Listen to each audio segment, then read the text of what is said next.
You're very welcome to the inside of this Fiverr course where I'm going to give you a shortcut to becoming a truly successful Fiverr seller by sharing exactly how I've become a top rated and featured Fiverr seller, earning an additional 16 grand from home with minimal effort.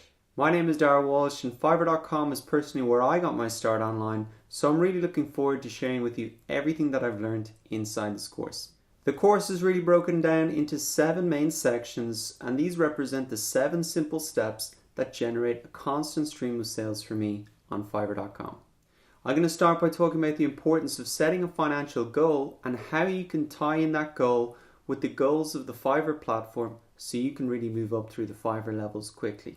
Secondly, I'm going to talk about how Fiverr is different. It's really important that you understand how the Fiverr marketplace is different from other freelancing marketplaces, because that's really going to guarantee your success.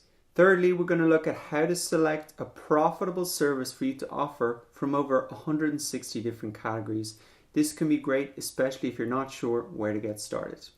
Step 4, we're going to talk about how to create a sales page that converts, and looking at the title, description, the video, and the easiest and quickest way to build this out for you. Step 5, I'm going to talk about the importance and give you some strategies for generating initial reviews when you launch your service. This is really important to give social proof. Step 6, I'm going to talk about how to maximize positive reviews from every single sale and give you some strategies to do that. Step 7, we're going to talk about how to skyrocket your exposure and traffic on Fiverr by moving up through the Fiverr levels. So we've already had a lot of successful students in this course, and I'm really looking forward to hearing about your success story as well. So let's get straight into it and start the course.